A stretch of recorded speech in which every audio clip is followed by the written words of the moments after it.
In the early spring of 1860, when California's mountain passes still carried the chill of winter, but the valleys were already stirring.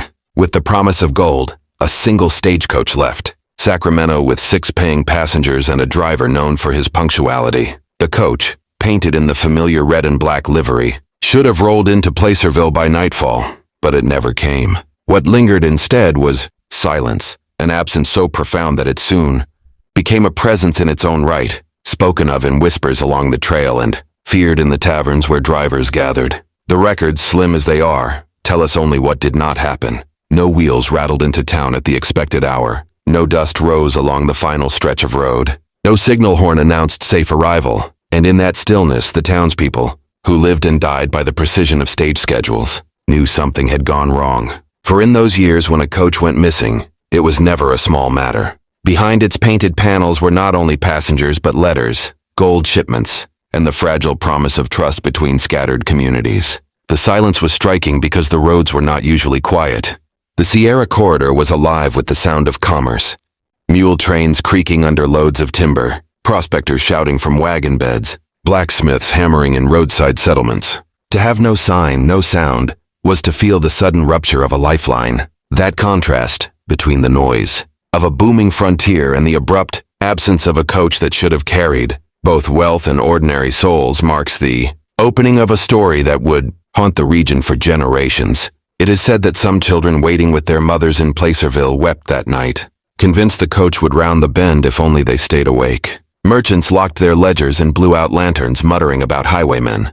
A few dismissed it, reasoning the trail could be blocked by fallen rock or swollen creek. But as the hours folded into days, the excuses thinned, leaving only unease. That unease hardened when riders sent to retrace the path returned empty-handed. They had followed the rutted lines of wheels as far as Mormon Island Road, then lost them in gravel and brush. The marks seemed to end without struggle, as though the earth had swallowed the coach whole. In place of tracks, there was simply open land, dotted with scrub oaks and the cry of unseen birds. To open a record with silence may seem paradoxical, yet it is in silence that the weight of this case truly rests. Silence is not void, it is reminder. It tells us what is missing, voices of the passengers who never rode home again, the steady hand of a driver who did not complete his route, the hum of confidence that a system was reliable. That absence would grow into rumors of cults, of vanished bodies, of official evasions. It began here on that early March evening, when a stagecoach carrying lives, letters, and expectations vanished into the wilderness and delivered nothing but silence. You are hearing this story now across the span of 160 years. But at the time, only those along the California Trail felt the weight of it firsthand. Today, from wherever you are listening, from the quiet of a living room, the seat of a car, or a late-night walk, you are stepping into an account that was once spoken in hushed tones around frontier campfires. That same silence that terrified a small town is what we sift through now, piecing together the fragments left in dusty ledgers, brittle letters and half-legible notes tucked into archives. Consider for a moment where you are as you take this in. You may be thousands of miles from California's Sierra foothills, yet you are now bound to the same anxious curiosity that farmers, merchants, and miners once felt when the news spread the coach had not arrived. In their day, they gathered at the telegraph office, squinting at messages tapped out with urgency, while you have the comfort of distance and hindsight. That is the contrast. Then, an isolated settlement at the edge of law and wilderness. Now a global community able to revisit the silence together. But even as we connect across time, the archive itself remains fractured. What was preserved was not done so with clarity or intention. Some records were lost to fire or folded away in private collections. Other accounts were deliberately suppressed by institutions with reputations to protect. And so the silence becomes layered.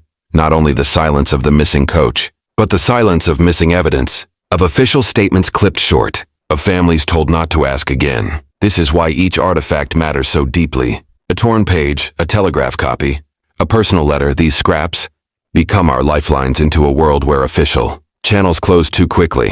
They are proof that someone tried to leave a trace, even when larger forces wish to erase it. That tension between what is spoken and what is withheld, what survives and what was buried, shapes the story from the very beginning. So before we move further into the incidents themselves, I will ask you to pause and take part in this search.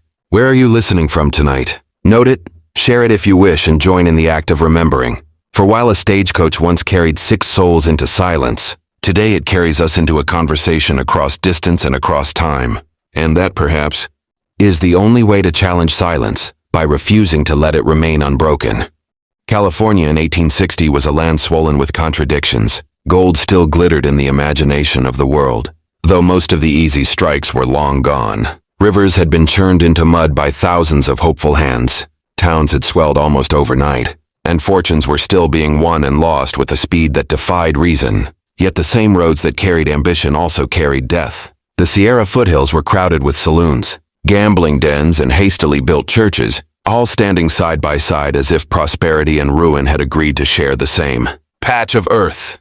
In Sacramento, the streets bustled with wagons and mule trains stacked with supplies for miners who had no intention of returning empty-handed. Placerville, to the east, served as a crucial hub, its businesses feeding off the constant flow of coaches, wagons, and pack animals. But just beyond the town limits, stretched forests and canyons where law could not easily reach. There, the whistle of wind through pine needles drowned out the voice of sheriffs and the prayers of preachers. It was a frontier where 1 mile could separate the crowded order of commerce from the ungoverned spaces where violence thrived. The social order was fragile. Immigrants from China, South America, and Europe toiled in diggings or opened shops.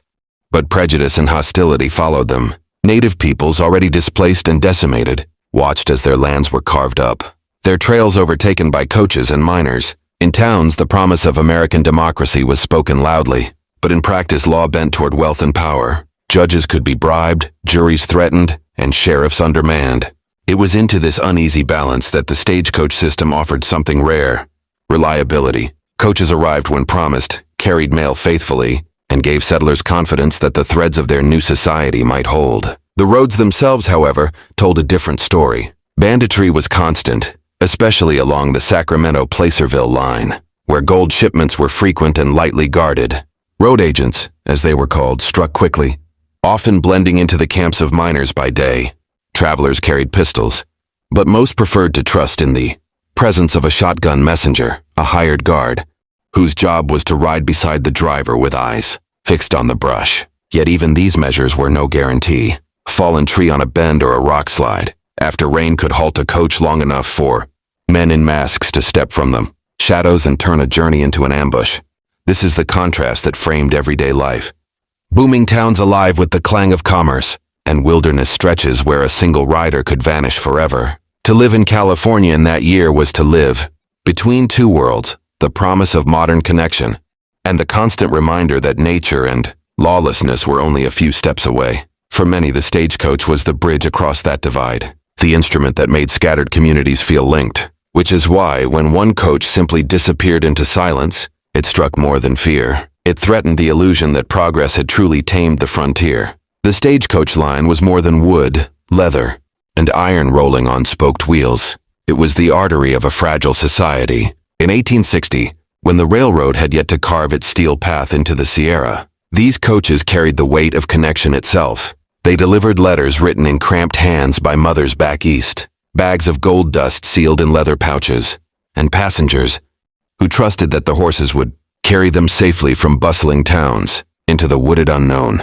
A Wells Fargo coach was a moving promise, a declaration that no matter how remote or dangerous the frontier might be, civilization could still arrive on schedule. To ride in one was both uncomfortable and strangely reassuring. The cabins were cramped, the seats stiff, and the air filled with dust from the road. Yet the sight of the red and black paintwork and the creak of well-oiled harnesses meant stability. 4 to 6 horses strained against their collars, their hooves striking rhythm against rock and dirt, while the driver sat high on the box, reins tight, his presence a blend of confidence and vigilance. Beside him rode the shotgun messenger, armed not with idle ceremony but with a heavy, double-barreled weapon that had already earned its place in grim stories of thwarted ambushes. For towns along the Sierra Corridor, the coach represented sanctuary. Settlers who had lived through months of isolation saw in its arrival a lifeline: newspapers, medicine, or simply the sight of new faces. Children rushed to touch its sides as it pulled in, and merchants counted on its punctuality to keep their shelves stocked. At the same time, it was a target. Its very reliability made it predictable, and its cargo, whether gold or travelers, offered temptation too great for those living on the edges of law. Sanctuary could be breached in an instant, a moment's misstep turning the symbol of order into an emblem of vulnerability. Travelers themselves recognized this duality. Letters preserved from the period speak of men and women who prayed openly before departure, fearing the narrow passes where brush pressed too close to the road. Some reported riding in tense silence whenever the coach slowed, scanning the trees for figures who might emerge. A single crack of a twig could raise heartbeats, and every bend in the trail carried the possibility of confrontation. The irony was plain. The very thing that stitched communities together also exposed them to the violence of isolation. This contrast, sanctuary, and vulnerability bound into the same wooden frame, was at the heart of the faith. Placed in the stage lines, to believe in the coach was to believe in progress, in the idea that civilization could overcome the dangers of wilderness. And yet, for all the trust invested in its wheels and its timetable, it was still only a carriage on a dirt track, dependent on the skill of a driver and the courage of a guard. When the Placerville line lost one of its own, it was not merely a missing vehicle. It was a breach in the fragile contract between society and the wild. And once that breach opened, silence poured in. On the morning of March 2, 1860, the stagecoach rolled out of Sacramento under clear skies. 6 passengers boarded, among them a merchant returning from San Francisco, a mother with a child at her side, and a prospector clutching a canvas bag whose seams bulged with the promise of dust. The driver, Thomas Keene, was known for his punctuality, steady-handed and sober in an age when many were not. By custom, he tipped his hat to the depot clerk before tightening the reins, and the horses lunged forward with a practiced rhythm. The road ahead was familiar, winding eastward toward Placerville, a journey that normally demanded no more than a day's steady travel. Yet, by nightfall, neither driver nor passengers nor coach had arrived. At first, there was little panic. Delays happened often enough. A wheel could split on a rut, a swollen creek could stall progress, or a horse might founder and need replacing. Merchants muttered their irritation as they shuttered their shops early, telling themselves that the coach would surely appear by dawn. But dawn came and no horn announced its arrival. Instead, there was stillness along the road, a silence broken only by the shouts of teamsters and the crack of whips from other wagons. The absence was no longer excusable. It was alarming. Word spread quickly, carried from tavern to churchyard. By the second day, the sheriff had been pressed into action. He organized riders to backtrack along the Sacramento-Placerville line, following the faint impressions of wheels cut into the dirt. Those ruts led them as far as Mormon Island Road, a place where the land sloped into scrub and oaks pressed close to the trail. There, the marks seemed to falter. Tracks that should have continued eastward faded into uneven ground, as though the coach had been lifted from the earth or diverted into country where no path belonged. One rider swore he heard distant gunfire the night before, though no evidence of a skirmish could be found. Another claimed to have seen smoke rising near the ridgeline, though when the searchers reached the spot, they found only scorched brush, not a wreck. It was as if the trail dissolved in plain sight. The sheriff recorded the puzzling fact that the horse's hoofprints, too, grew indistinct before vanishing altogether. No broken harness, no blood, no abandoned luggage, nothing to suggest a struggle. This was the first incident, the moment when silence transformed from inconvenience to menace. A missing coach was not simply a logistical failure. It was a fracture in the daily rhythm of trust. The schedule of arrivals was treated almost like scripture in those communities, predictable, binding, a promise that life on the frontier could be measured and ordered. When that promise failed, people spoke of it in whispers, as though naming the absence too loudly might summon further disaster. The contrast was sharp. The certainty of stage time, so deeply woven into the lives of settlers, replaced in a single night by the disquiet of disappearance. And in that disquiet, rumors began to grow. The first true fragment of evidence emerged not from an official search party but from the hands of a rancher's boy who wandered the roadside days later. He had been gathering kindling near the brush when he noticed a scrap of paper pressed into the dirt, its edges curled by damp and its ink smeared but still legible in places. What he carried into town was no ordinary note. It was a torn sheet from the driver's ledger, the kind kept by every stage employee to record passengers, parcels, and payments. That single page, half muddied and ripped at the fold, became the most tangible trace of what had gone missing. The fragment listed 6 names written in Thomas Keene's distinct hand, a looping script familiar to clerks along the route. 5 of the names were clear, each followed by initials or identifying marks. The sixth began but never concluded. The pen had halted mid-stroke, leaving only the faint downstroke of a letter before trailing into emptiness. To the townsfolk who examined it, beneath the lantern light of the sheriff's office, it was as though the driver had been interrupted in the very act of writing, his duty severed as abruptly as the ink line itself. This fragment carried a contrast too powerful to ignore. Ledgers were meant to embody order, the meticulous accounting of lives and cargo, moving between destinations. They reassured merchants that debts would be honored, families that letters would reach their kin, and authorities that the wheels of commerce turned smoothly. Yet here was a ledger cut short, its routine broken by silence. The neatness of the columns stood against the violence of the tear, a visual reminder that certainty could vanish without warning. Sheriff's deputies debated the meaning. Some argued the missing portion had been torn away deliberately, perhaps to conceal the identity of the final passenger. Others believed the page had been ripped during a struggle, scattered by wind before being pinned in the mud. Whatever the cause, the fact that the last name was incomplete gave rise to rumors that there had been a secret traveler aboard, someone unrecorded in official tallies, that the driver himself had been prevented from finishing his duty by hands unseen. The ledger fragment was pinned to the wall of the sheriff's office for weeks, drawing crowds who came to stare at the faint script as though answers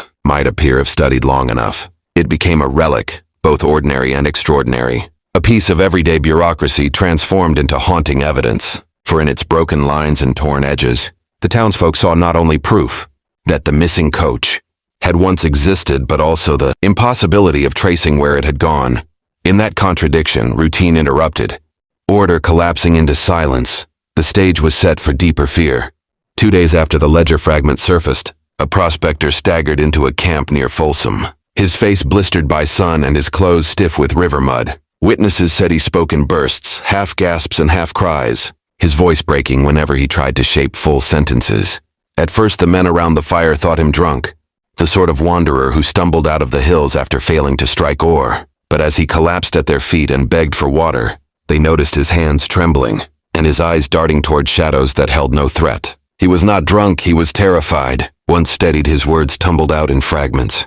He claimed he had boarded the missing coach 2 days earlier, paying with a handful of silver coins that he still carried in his pocket. He named the driver, Thomas Keene, and described sitting between a merchant in a brown coat and a woman holding a child, wrapped in a quilt. He insisted the journey began without incident until they reached the stretch near Mormon Island Road. There, as the horses slowed on the incline, figures appeared from the brush. He said they wore masks, rough cloth pulled tight across their faces. But what unsettled him most was not their appearance, but their silence. Not one of them spoke. The prospector tried to describe what followed, yet his story broke apart into images rather than clear events. He spoke of hands grabbing passengers, of the child's cries muffled abruptly, and of the chanting, though here his words grew uncertain. At times he swore they chanted in unison, a low rhythm that rose and fell like a prayer. At other moments he shook his head violently, claiming it was not chanting at all, but the echo of silence itself, a hush so deliberate it pressed against his ears until he thought he would go mad. His listeners exchanged uneasy glances, unable to tell whether he had survived a robbery, suffered a fevered dream, or stumbled upon something stranger. When pressed about how he escaped, he grew even less coherent. He claimed he awoke alone by the riverbank, his clothes wet and torn, his bag of tools gone. He had no memory of how he left the coach, or why he alone had survived. He remembered only the feeling of being watched, followed, and spared for reasons beyond his understanding. His hands clawed at his own arms as he muttered, phrases that startled even the hardened miners. They keep the silence, they keep it whole. We were delivered. Some dismissed him as delirious, perhaps poisoned by bad liquor or weakened by hunger. Yet when word spread that he named fellow passengers, matching those listed in Keene's ledger, skepticism faltered. The detail was too precise to dismiss. The sheriff arranged to bring him under guard to Placerville. Though not all deputies believed he would survive the journey, his mind seemed frayed, his body already broken. Still, his testimony became the second incident, the first living voice to break the town's uneasy quiet. And in that broken voice was a dangerous contrast, the rational world of schedules and ledgers colliding with the fevered mutterings of a man who had seen something unspeakable. Whether madness or truth, his account carried the chill of possibility. For if even half of what he described was real, the disappearance of the coach was not the work of mere highwaymen, but something that reached beyond. Robbery into ritual, secrecy, and silence carefully kept. The sheriff of Placerville, a man named Elias Porter, was not unused to disorder. He had broken up saloon fights with nothing more than a steady stare, led posses against horse thieves, and kept fragile peace in a town where tempers flared faster than gunpowder. But the vanishing of an entire stagecoach, followed by the half-mad testimony of a survivor, pressed him into territory beyond his training. He recognized that whatever had happened on the trail was no ordinary crime. With pressure mounting from merchants who relied on the stage line and families who demanded answers, Porter turned to the newest instrument of authority available, the telegraph. The Placerville office rattled, late into the night as he dictated. Urgent dispatches bound for Sacramento and San Francisco. His messages were brief, clipped, and precise, but beneath the official phrasing ran a vein of unease. He requested militia support, advised immediate inquiry into organized banditry, and noted that a deranged survivor had spoken of masked men and unnatural silence. The telegraphist's hand cramped as he copied the words, sparks crackling down the wire to distant operators who read them aloud, with raised brows. For many in the cities, it was easy to dismiss frontier panic. To them, Placerville was a rough outpost where rumor often outpaced fact. Sacramento's initial reply was cautious. Officials acknowledged receipt but questioned the reliability of testimony from a man in obvious mental distress. They asked for further confirmation. Were there bodies? Physical evidence? Could it not be a drunken quarrel misremembered? In San Francisco, the tone was more skeptical still. The city, proud of its modern airs, preferred to keep stories of cults and vanished passengers at a distance. Silence, they implied, was preferable to scandal that might unsettle investors in the gold trade. Sheriff Porter bristled at the insinuations but pressed on. He deployed small patrols along the Mormon Island Road, ordering men to ride in pairs and return by dusk. Lanterns flickered along the trail at night, a gesture meant to reassure travelers, though few dared venture out. The contrast between communication and isolation became sharp.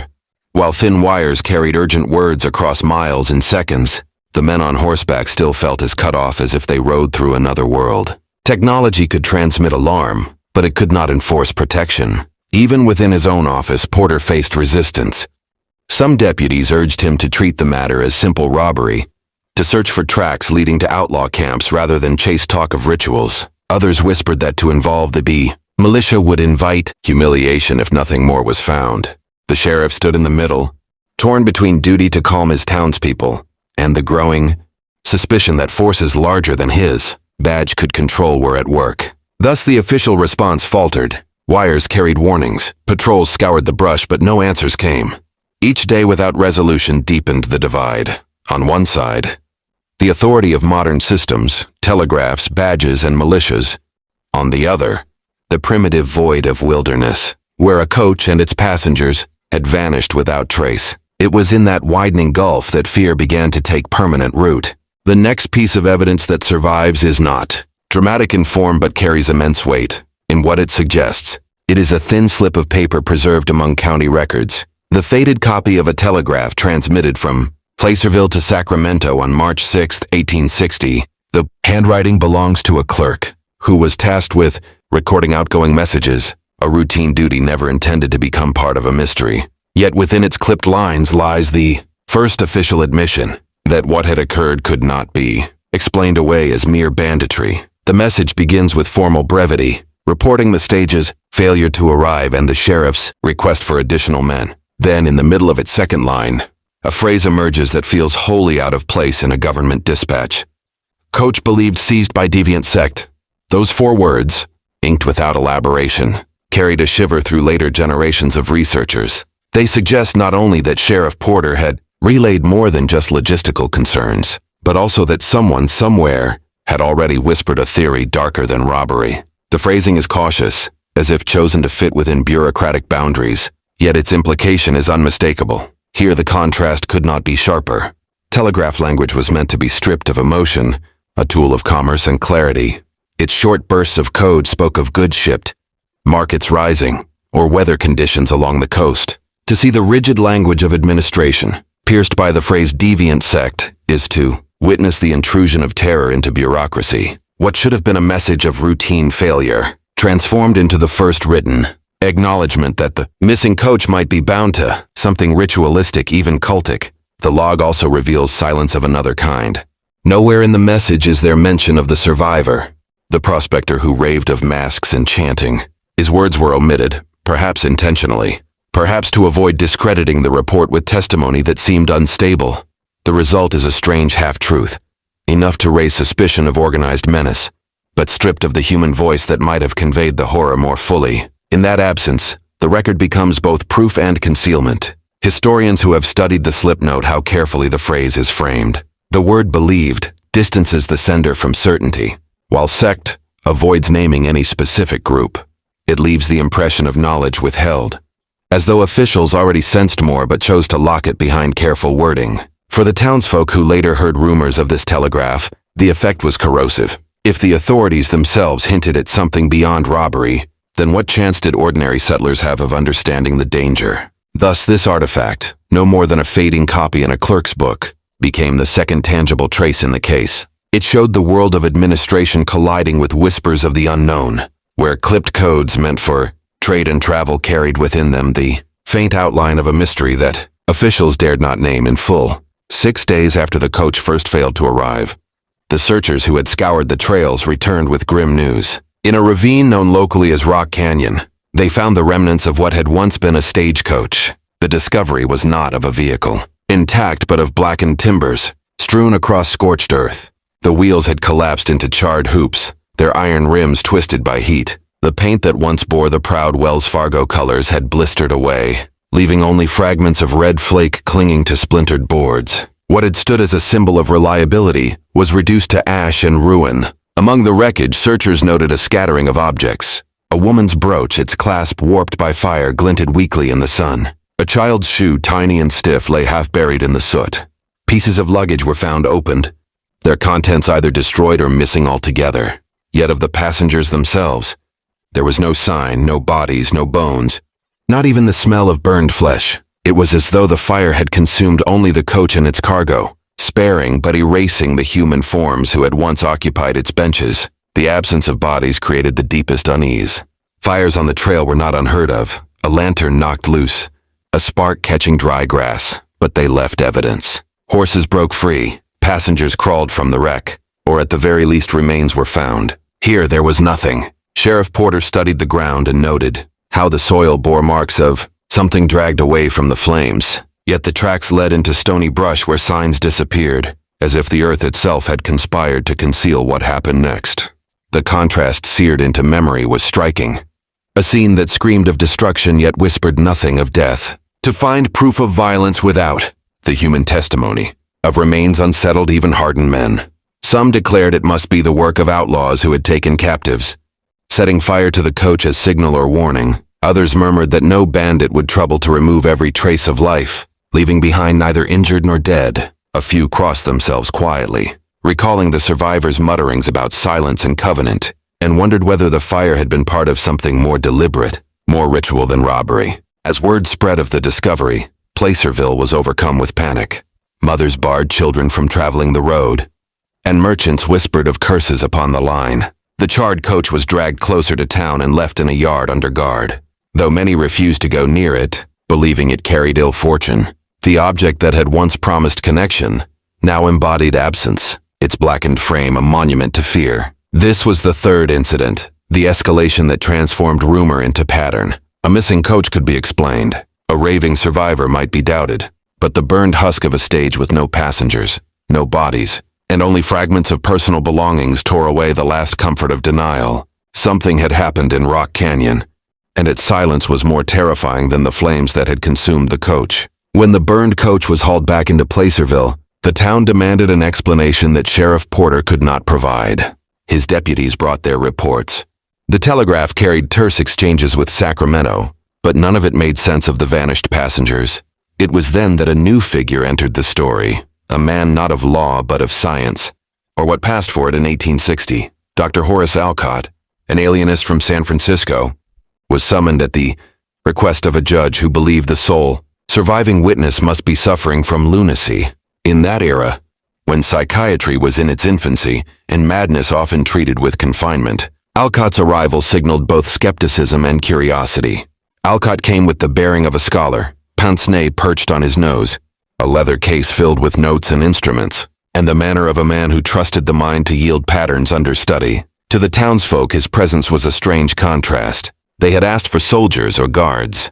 They received instead a physician of the mind. Yet in his calm voice and precise questions, some found a reassurance the sheriff could not give. He promised not simply to dismiss the prospector's tale, but to examine it, to test whether delirium or hidden truth lay beneath.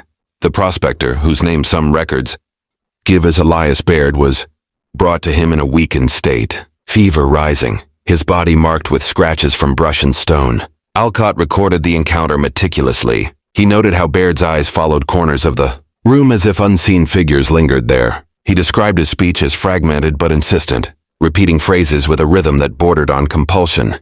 Most chilling to Alcott was the recurring theme: silence not as absence but as presence, as covenant. "They kept the silence," Baird muttered, "and it carried us away." Alcott pressed with questions designed to anchor him. What masks did they wear? How many were there? Were weapons drawn? Baird gave shifting answers, sometimes describing crude cloth, sometimes painted faces. At moments he claimed to hear chanting. At others he swore no sound was made at all, only a suffocating quiet that seemed louder than words. The alienist considered the possibility of trauma-induced hallucination, yet he also marked that Baird's details matched names from the driver's ledger. That alignment, delirium speaking truths consistent with documents, gnawed at him. Here the contrast deepened: science against superstition, rational method against a survivor's fevered terror. To the sheriff, the prospector was a liability, a man whose ramblings might ignite hysteria. To Alcott, he was a specimen, an opportunity to parse the boundary where mind and mystery blurred. The alienist concluded his first interview with a note of caution. The man was neither wholly mad nor wholly sane, suspended in a state where memory and fear intertwined. He could not be dismissed outright. In his journal, Alcott would later write that the survivor's eyes carried a conviction that no delusion alone could furnish. It was the conviction of someone who had seen more than he could bear to describe.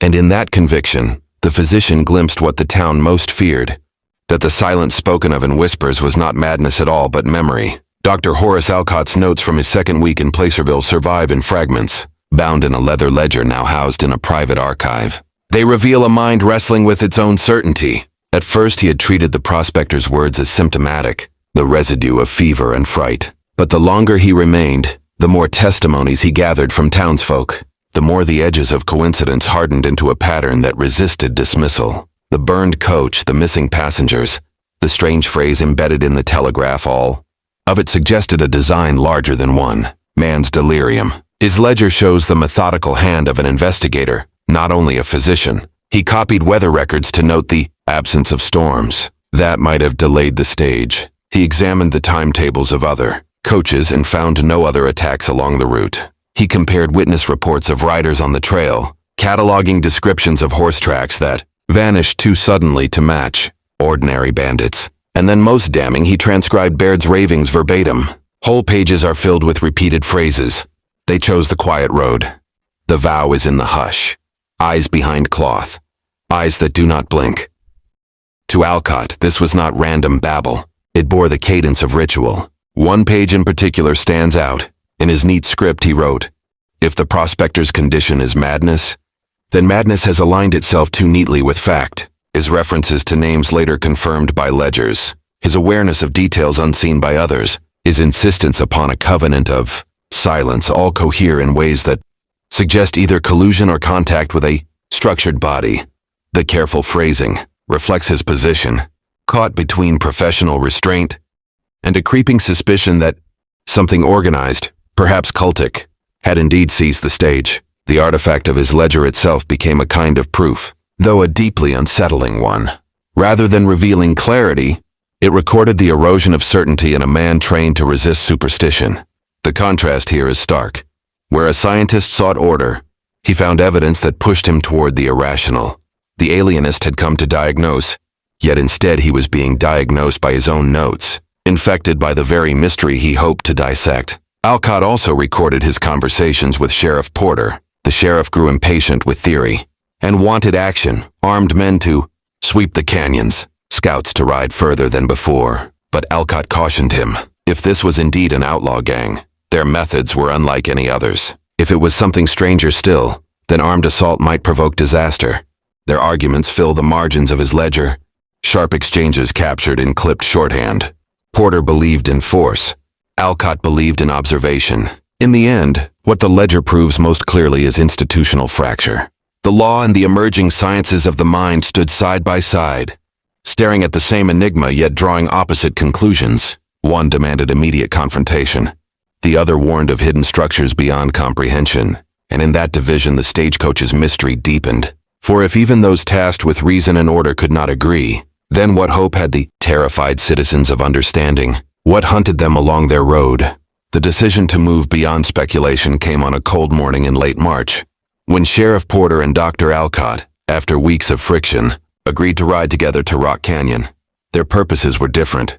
Porter sought tangible evidence. He could show the county and his superiors, hoofprints, camp remains, stolen goods. Alcott, meanwhile, wanted impressions, signs of ritual, any clue that might substantiate or disprove the prospectors' talk of masks and silence. It was an uneasy alliance, each man distrusting the other's motives, yet both tethered to the same mystery. The canyon itself was a scar in the earth, sheer walls of granite that funneled wind into a mournful whistle. The search party of deputies, townsmen, and one reluctant guide descended among brush that smelled of smoke long since cooled. The burned patch where the stage had been found still bore blackened soil, though the rains had washed much of the ash away. Porter examined the ground with a practiced eye and quickly noted what he believed were drag marks leading eastward. Alcott bent low, not at the marks but at a circle of stones he claimed looked arranged rather than scattered. To one man it was a trail, to the other a sign of intention. As they pressed further, disagreements sharpened. Porter dismissed the stone circle as campfire remnants. Alcott countered that no ash lay within, and the stones bore scratches that seemed etched deliberately. One deputy muttered about Indians, but Alcott shook his head. The carvings did not match tribal marks he had studied in books. The sheriff urged the men onward, unwilling to waste time on symbols when human captives might still be out there. Yet each step into the canyon seemed to draw them deeper into an emptiness that offered no prey, no bodies, only unsettling impressions. Then they found something that forced even Porter to silence. At the mouth of a narrow crevice lay 3 small bundles wrapped in coarse cloth, weighted with stones. When opened, they revealed not valuables but ordinary personal effects. A child's wooden toy horse, a woman's handkerchief stitched with initials, and a ledger of debts belonging to a merchant, known to have boarded the missing coach. Each object had been cleaned of soot, as though deliberately preserved. No blood, no damage, only the careful wrapping and concealment. It was an offering of sorts, or perhaps a warning. The contrast between lawman and alienist reached its peak there. Porter saw it as bandit theater, a cruel way of taunting investigators. Alcott saw it as ritual, tokens chosen not for value but for symbolism, innocence, domesticity, commerce. He wrote later that it felt like a taxonomy of society's roles, laid out in silence to signify dominion. The deputies grew uneasy, muttering prayers under their breath. Even Porter, so quick to bark orders, lingered longer than usual before instructing the bundles be brought back to town. That night in Placerville, townsfolk whispered of the discovery as proof that the missing were not merely dead or gone, but held in some kind of design beyond robbery.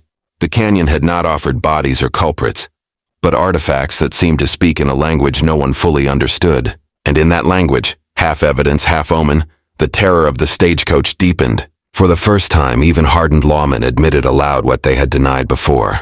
This was no ordinary crime, and force alone might not be enough to meet it. The bundles retrieved from Rock Canyon were carried into Placerville under guard, though not even the deputies assigned to handle them could explain why such caution felt necessary. They were laid out on a table in the sheriff's office, each unwrapped with deliberate care. The toy horse, though crudely whittled, still bore faint traces of red paint, its single missing leg smoothed as though handled many times.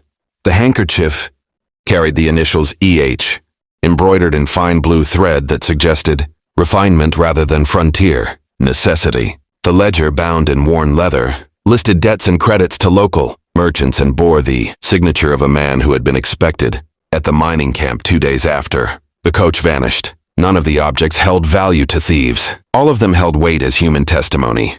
Sheriff Porter, faced with the stares of townsfolk and the probing questions of Sacramento officials, insisted the items be treated as legal evidence. He ordered them catalogued, sealed in his desk, and entered into the record as property of the missing passengers. His stance was firm. They proved only that the stage had been intercepted and stripped, that its contents were now being scattered to taunt the searchers. He warned against assigning supernatural meaning, fearing hysteria would break the town's fragile order. To him, the artifacts were bait, left behind by clever outlaws who sought to unsettle pursuit. Dr. Alcott, however, recorded a very different impression in his ledger. He noted how each object seemed chosen not at random, but with a kind of symbolic intent. The toy suggested innocence or perhaps sacrifice of youth. The handkerchief bore marks of domestic life. The embroidery speaking of patience and skill in a world where such traits were often undervalued. The ledger was commerce itself, the thread by which frontier towns survived. To gather these three, child, home, market, was to collect the foundation of community. Alcott argued that such arrangement revealed a design, a statement of dominion, an announcement that the sector group, behind the disappearance, was declaring mastery over every pillar of ordinary life. The contrast between Porter's pragmatism and Alcott's symbolism split not only the officials, but the town itself. Some settlers aligned with the sheriff, demanding armed pursuit, convinced that allowing superstition to bloom would paralyze action. Others whispered agreement with the alienist, believing the objects too precise to be random, fearing that denial would blind them to the true danger. Placerville became a place where fear itself fractured into factions. Every conversation shaded by whether one believed in ordinary crime or something darker that cloaked itself in ritual. The sheriff attempted to impose order by displaying the artifacts only to a select few, yet word spread quickly. Soon stories swirled that the child's toy still smelled of wood smoke, that the handkerchief's embroidery concealed coded letters, that the ledger's entries contained names of others soon to vanish. Each retelling grew more elaborate, and each stoked panic further. What had been presented as sober evidence became talismans of dread in the imagination of a frightened town. In this moment, the institutional failure became unmistakable. By locking the artifacts in a drawer, the sheriff hoped to maintain authority, yet secrecy only fueled rumor. By assigning them symbolic weight, Alcott hoped to interpret meaning, yet his theories fanned unease. Together they ensured that Placerville moved not toward resolution but deeper into division. The artifacts, meant to anchor the investigation, had instead become proof of how fragile order was, how easily silence could fracture a community into fear and doubt. And in that fracture, the mystery grew larger than the canyon itself, extending into every home, every whispered prayer, every shutter drawn against the night. The unrest that had been smoldering in Placerville finally erupted into action in early April when townsfolk, weary of waiting on officials and terrified that their own kin might vanish next, demanded a raid into the foothills. Merchants closed their shops, miners abandoned their claims for a day, and a company of armed men assembled in the square with rifles, pistols, and lanterns. Sheriff Porter, though uneasy at the sight of a mob forming beyond his control, recognized that refusal would brand him a coward or collaborator. He appointed himself commander, deputized a dozen of the strongest, and consented to lead them into Rock Canyon once more, this time not to search, but to confront. Dr. Alcott accompanied them reluctantly, urging restraint. In his notes, he wrote that the march carried the mood of a crusade rather than an inquiry. The men shouted to stiffen their courage, swore oaths that no outlaw would leave alive, and yet beneath the bravado lay a current of dread. They carried with them the burned timbers of the coach in their memories, the recovered bundles in their imaginations, and the fevered testimony of Elias Baird echoing in their ears. To some, this was an expedition of justice. To others, though they would not speak it aloud, it felt like walking willingly into a snare. The company entered the canyon under a lowering sky. Dusk pooled in the ravine, and the granite walls seemed to swallow sound. Even the clatter of hooves grew muffled, as though absorbed by the stone. Lanterns were lit, their glow trembling against rock faces, and the men advanced with guns raised. At first they found nothing. No camps, no trails, only emptiness and the faint scent of ash lingering from weeks before. But then one deputy hissed for silence. From a cleft further ahead, a glimmer appeared, small, steady, like a candle shielded from the wind. They advanced cautiously, rifles leveled. As they neared the opening, the candle's glow resolved into several points of light, wavering but deliberate. And then came the sound, or rather the absence of it. The canyon, already hushed, seemed to collapse into a deeper quiet. Men shifted uneasily, whispering that their own Footsteps no longer echoed. Dr. Alcott noted that the prospector's warnings of silence as covenant came rushing back at once. Sheriff Porter barked for the men to ready themselves, his voice loud but strangely smothered, as though the air itself resisted. When they stormed the cleft, they found no hostages, no outlaws, only a hollowed chamber within the rock. Its walls bore crude symbols, scratched deep into the surface, interlocking circles, vertical slashes, and an emblem resembling an eye sealed shut. At the center lay a ring of extinguished candles, their wax fresh, their smell acrid. Scattered around were more personal effects, a woman's bonnet, a miner's pick, a torn page from a prayer book. Yet again, objects without bodies, tokens without context. The deputies demanded pursuit, insisting the perpetrators must be near, but the canyon yielded no further trace. The chamber seemed prepared for a ritual recently concluded, abandoned only hours before. Frustration curdled into fear. Some men spat on the symbols, others smashed the candles underfoot, but none could shake the sensation of being observed from the darkness beyond the lanterns. Porter ordered the chamber destroyed, its markings gouged out with picks, hoping to rob whoever had carved them of power. Alcott protested, warning that erasing the evidence would rob them of understanding. The sheriff replied curtly that he cared not for understanding, only for ending. When the party returned to town, their accounts conflicted. Some swore they had seen figures moving at the edge of lantern light. Others claimed to hear whispers, though no mouths moved.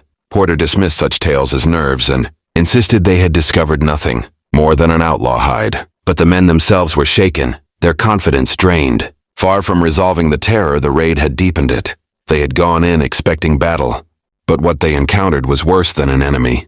It was absence made deliberate, a void filled with symbols and silence. And in that void, Placerville's fear metastasized into dread of something that could not be, fought with rifles alone. The raid into Rock Canyon had been meant to restore confidence, yet its outcome spread panic more swiftly than rumor ever could. When the armed men returned with no captives, no culprits, only strange marks on stone and scattered belongings, the town understood that the mystery was not only unsolved but had grown larger. Merchants shuttered their doors before nightfall.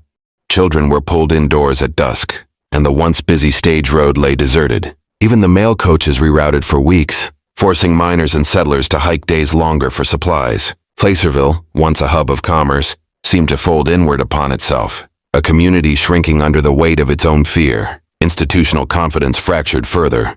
Sheriff Porter delivered his report to Sacramento, framing the canyon chamber as a gang hideout. He described the objects found as spoils of robbery and the markings on stone as tricks meant to spook the weak-minded. Yet his own deputies whispered differently in saloons after drink, loosened their tongues. They told of the silence that grew too heavy to breathe, of lantern flames guttering as though air itself had been drained, of the feeling, shared by many, that eyes watched them from beyond the reach of light. When such stories spread, no official denial could erase them.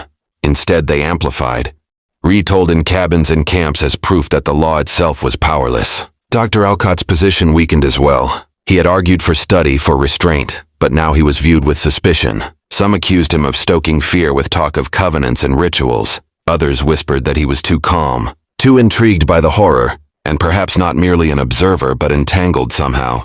His ledger, once a private tool, became a source of gossip when deputies mentioned the symbols he had sketched. In a town desperate for certainty, the physician's refusal to declare whether madness or cult lay behind the events left him, standing on a knife's edge. Respected by some, distrusted by more. The survivor, Elias Baird, fared worst of all. Still feverish, he began to mutter fragments that echoed the canyon's chamber. Candles in circles, the sealed eye, the hush that breathes. Alcott noted bitterly that Baird could not have known these details, for he had never returned to the canyon. Yet his alignment with what the deputies had found ensured that fear became obsession. Guards were posted outside his sickbed, not to protect him, but to keep desperate townsfolk from forcing answers out of him.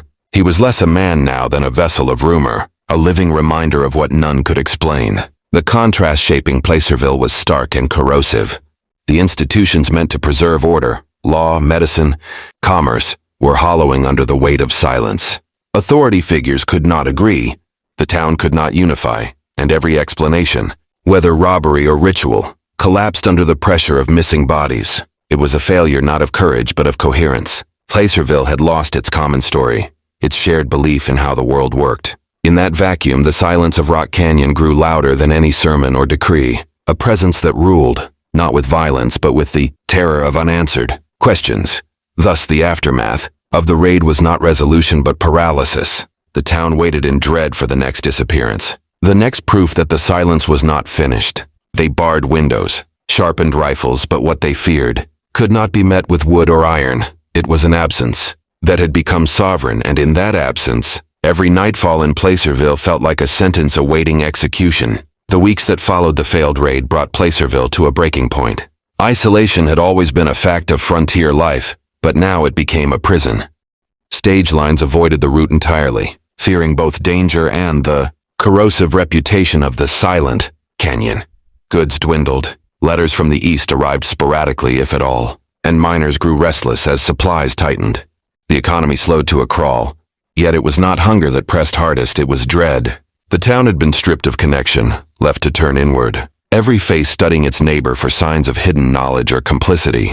Sheriff Porter tried to maintain a facade of control. He posted patrols along the ridge roads, ordered curfews, and filled his reports to Sacramento with confident declarations that the threat was contained to a small outlaw faction. But his own deputies, drawn thin and unnerved by constant night watches, confessed privately that they no longer believed in bandits. They spoke of hearing faint knocks on cabin doors at midnight, only to find emptiness outside, of lanterns guttering without wind, of horses refusing to enter the eastern trails, as though scenting something human senses could not. Law meant little when the lawmen themselves trembled. Dr. Alcott, increasingly alienated, continued his observations. In his ledger, he described Placerville as a town under siege by absence, where fear itself was the besieger. He noted how commerce, religion, and law, the three pillars of frontier order, had each been touched by the artifacts found in the canyon. The ledger of debts, the embroidered handkerchief, the child's toy. He theorized that the objects were not tokens at random but chosen deliberately to fracture trust in those very pillars. They strike where the heart believes itself most secure, he wrote. Yet this reasoning, though sober on the page, did nothing to restore calm in practice. Instead, whispers spread that the alienist had grown too familiar with the unseen sect, perhaps even understood their language. For Elias Baird, the survivor, the burden grew unbearable. He became the unwilling focus of the town's divided hopes and fears. Some sought him for answers, crowding the room where he lay, begging to know what he had seen. Others spat curses, claiming his survival was itself suspicious, that perhaps he had bargained for his life with the same sect that had taken the others. Guards could no longer restrain the tide. One evening, a group of miners forced entry, demanding he confess the password of silence they believed he carried. It was only the intervention of a deputy and Alcott that prevented violence. Still, the damage was done. The lone witness had become a lightning rod for hysteria. The contrast shaping this phase of the story was stark. A community built on mutual reliance now consumed by suspicion. Neighbors no longer protectors but potential betrayers. Where once the stagecoach had symbolized connection, letters, goods kin traveling over mountains, its fiery destruction now symbolized the collapse of trust itself. Each man and woman in Placerville found themselves isolated in spirit, even while living shoulder to shoulder. And as spring turned toward summer, silence settled over the town, not just as memory of the canyon but as daily practice. Shutters closed, conversations hushed, gatherings abandoned. The institutional failure became undeniable. Sacramento grew impatient with vague reports yet sent no reinforcements, unwilling to expend resources on a town that seemed already doomed by its own panic. Porter clung to authority without belief. Alcott sought understanding without trust, and Baird lingered as witness without voice. Placerville became a study in how absence itself, absence of bodies, of answers, of solidarity, can erode a community more effectively than any visible enemy. The silence that began in Rock Canyon had now seeped into every street, every hearth, until the town itself seemed to echo with the void that had first consumed the stage. By midsummer of 1860, Placerville had ceased to resemble the bustling camp it had once been, where laughter and commerce had spilled out from taverns and shops. There now lingered only the low murmur of voices that stopped when strangers passed. The once busy road to Sacramento grew overgrown in parts, the lack of stage traffic allowing weeds and brush to reclaim the ruts. It was in this atmosphere of withering connection that Sheriff Porter made a last, desperate attempt to reclaim authority. He announced a final expedition, a direct assault upon Rock Canyon, meant to root out whatever presence had claimed the missing. Unlike the earlier raid, this effort was formalized. Notices were posted, men were promised pay from county funds, and supplies were gathered with the seriousness of a campaign. Yet beneath the surface of discipline lay fear so thick it was almost ceremonial. The deputies drilled with rifles in the square, but their eyes betrayed reluctance. Alcott agreed to accompany them once more, not to endorse violence but to bear witness, convinced the canyon itself held truths that no official had yet dared face. Elias Baird, too weak to walk, was carried to the edge of town on a cot, where he pleaded in whispers that they not go. His words, barely audible, were described later as a final warning. The silence is not in the canyon. The silence follows. The march began at dawn. 30 armed men, accompanied by pack horses and lanterns, filed into the narrowing ravine under a sky that grew strangely dim despite the summer sun. Porter barked orders with the resolve of a man who knew his reputation. Perhaps his office would not survive another failure. Alcott noted the uncanny stillness that greeted them deeper in, the way birds ceased their calls, the way even horses seemed unwilling to breathe too loudly. The canyon did not resist them with ambush or skirmish. Instead, it welcomed them with absence, empty air, blank stone, the hush of a place uninhabited yet somehow observed. When they reached the chamber carved with symbols, they found it transformed. The walls had been scraped clean of the markings Porter had ordered destroyed, yet faint white residue traced their outlines, as if they had been redrawn and then erased again. The stone floor, once scattered with candles and objects, now bore only a single shape, a circle of fine ash, perfectly round, unbroken, and still faintly warm. Within it lay no bodies, no captives, only silence so profound that men swore they heard their own blood rushing in their ears. Porter ordered the circle trampled and dispersed, but the men hesitated. One deputy dropped his rifle, claiming his legs would not move. Another swore he saw shadows pass across the circle though no light shifted. Alcott described the scene in his ledger with unnerving precision. It was as if we stood at the edge of a stage upon which actors had departed, leaving behind only the set piece of their absence. Yet the absence itself seemed animate. The confrontation came not in the form of an enemy charge, but in the collapse of courage. Rifles lowered, voices faltered, and one by one the men retreated from the chamber, unable to endure the oppressive quiet. Porter raged, shouting threats, even firing his revolver into the rock in futile defiance. The shots echoed strangely, muffled rather than sharp, as though the canyon swallowed them whole. The company broke apart in disorder, some fleeing, others staggering back with blank expressions, eyes wide and unfocused. By the time they returned to town, the expedition had dissolved into a rout. Porter offered no report, only silence. Alcott's notes describe him as a man hollowed, his authority gone, his voice dulled. The canyon had not taken them by force, but by something subtler, a confrontation with nothingness so deliberate, so complete, that human resolve unraveled in its presence. In the end, there was no battle to recount, no victory to claim, only the grim recognition that the silence was stronger than the will of armed men. The collapse of the final expedition marked the beginning of Placerville's slow undoing. News of the rout leaked despite Porter's refusal to issue a statement. Miners who had joined the raid returned to their claims mute and hollow-eyed, refusing to speak of what they had seen, and in their silence the rumors spread faster than truth. Some claimed that men had gone missing in the canyon, swallowed up by the ash circle. Others whispered that the silence itself had followed them back, lodging in their chests, hollowing them from within. Whatever the details, the conclusion was inescapable. The law had failed. The canyon remained inviolate, and Placerville stood defenseless against a force no bullet could pierce. Families began to leave. Wagons rolled eastward toward safer towns, carrying wives, children, and whatever goods could be sold in haste. Merchants shuttered their stores for the last time, painting crude signs that read, "Gone south or no more credit." The once crowded Main Street grew sparse, echoes of footsteps carrying farther than voices. Those who stayed behind were either too poor to move or too stubborn to surrender. They gathered in dwindling congregations, praying not for deliverance but for survival. Even sermons lost their strength. Preachers who once thundered against sin now spoke in hoarse whispers, as though afraid to draw attention from whatever watched in the silence. Sheriff Porter became a recluse, rarely leaving his office, staring at the locked drawer where the canyon artifacts remained. Deputies resigned one by one until only 2 remained, neither willing to patrol the eastern trails. Porter was said to sit at night with a revolver on his desk, turning it slowly in his hands, muttering about fire and ash. When Sacramento officials finally recalled him months later, the town offered no protest. They knew he was already defeated, not by men, but by something that had robbed him of voice, will, and authority. Dr. Alcott lingered longer, filling page after page in his ledger. His notes in this period are fevered, oscillating between clinical analysis and near mystical awe. He wrote that the silence was not emptiness but a presence shaped from the absence of sound, a covenant enforced by withholding.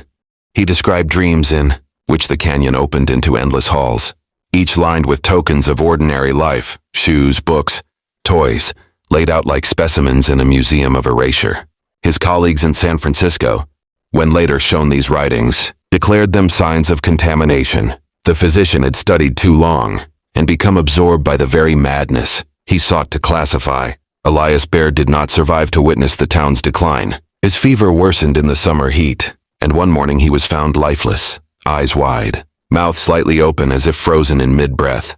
No final words were recorded, only the impression of a man who had carried silence too long and been consumed by it. He was buried on the outskirts of Placerville, though some muttered that it was not safe to consecrate ground for him, fearing he had become a vessel of what he had seen. His grave marker, plain wood, was left uncarved, as though words themselves would not endure there. The aftermath was not marked by fire or battle, but by a slow, inevitable disintegration. Institutions collapsed, families scattered, trust dissolved. Placerville did not fall in a single night.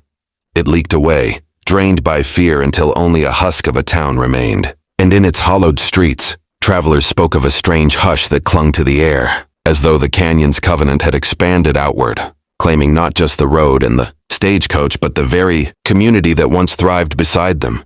The silence had become legacy, written not in archives alone, but in the absence where a town had once lived.